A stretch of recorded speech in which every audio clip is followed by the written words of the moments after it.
जैन धर्माचे 24वे तीर्थकार भगवान महावीर यांनी कठोर तप करून हे पद मिळवले. मनुष्य जन्मापासून मृत्यूपर्यंतचा प्रवासाचे अभ्यासक अर्थ समजून घेऊन जीवनाचे सार्थ करणाऱ्या, ईश्वरी भक्तीतच खरा आनंद मानणाऱ्या, जगाला शांततेचा संदेश देणाऱ्या व जैन धर्माची स्थापना करणाऱ्या भगवान महावीर यांच्या जयंतीनिमित्ताने आगळा उपक्रमासाठी आस्थाच्या टीमने केलेले प्रयत्न कौतुकास्पद आहे. आजही समाजाकडून अस्वीकृत अनाथ, ज्यांचे आईवडील नाहीत तर परिस्थितीमुळे यांचा त्याग करून उदरनिर्वाहासाठी परगावी गेलेले अशा लहान अनाथ मुलांना ज्यांची जबाबदारी अनाथ आश्रम घेत आहेत, एकीकडे अशा लहानग्यांना नवीन कपडे देऊन छोटासा आनंद देण्याचा प्रयत्न आस्थाच्या टीमने केला, तर दुसरीकडे सोलापुरातील सिव्हिल हॉस्पिटलमध्ये उपचारासाठी आलेल्या रुग्णांच्या नातेवाईकांना अन्नदान करून साजरी केली. सोलापुरातील विविध झोपडपट्ट्यांमध्ये एकूण 800 गरीब लोकांना अन्न वाटप करण्यात आले.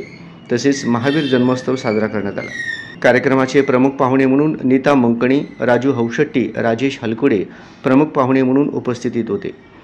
यावेळी प्रमुख पाहुणे यांनी आपल्या भाषणात भगवान महावीर यांचे महत्त्व सांगितले व जिओ और जीने दो हे संदेश संपूर्ण जगाला भगवान महावीर यांनी दिले, असे नीता मंकणी मॅडम यांनी सर्वांना शुभेच्छा दिल्या.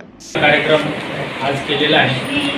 आस्था मोठी बँक सदस्य, विशेष करून सहकारी कार्यकर्ते त्यांचं या लहान मुलांना एक आनंद देण्याचा जो कार्यक्रम केलेला आहे तो खूपच छान आहे आणि मुलांना आनंद जो मिळतो त्याच्यामध्ये त्यांचा पण आनंद आहे. तर अशी जी खूप छान छान कार्यक्रम ते सतत करत असतात. तर आमच्या संस्थेला अजून पण संस्था आहेत, त्या सर्व संस्थेला त्यांनी कपडे देऊन जे बहुमोलाचं काम केलेलं आहे, तर त्या कार्याला शुभेच्छा आणि उत्तरोत्तर असेच कार्यक्रम त्यांनी करत राहावे असे मी त्यांना ईश्वरचरणी प्रार्थना करतो. 2623 जन्मकल्याण आहे. त्यानिमित्ताने आज सरांनी आपल्या सगळ्या छोट्या मुलांसाठी एकदम छान उत्तम कार्यक्रम आयोजित केलेला आहे. सकाळी सिव्हिल हॉस्पिटलमध्ये अन्नदानाचा कार्यक्रम झाला, जे ते नेहमीच करतात. आजचा नाही आहे, रोजचाच त्यांचा उपक्रम आहे.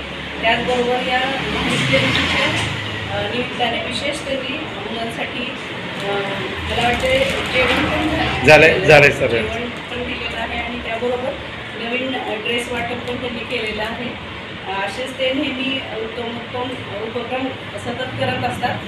आस्था फाउंडेशन संचलित आस्था बँकेतर्फे आज आपण महावीर जन्मोत्सव साजरा करत आहोत. गौतम 23वे तीर्थंकर आहेत.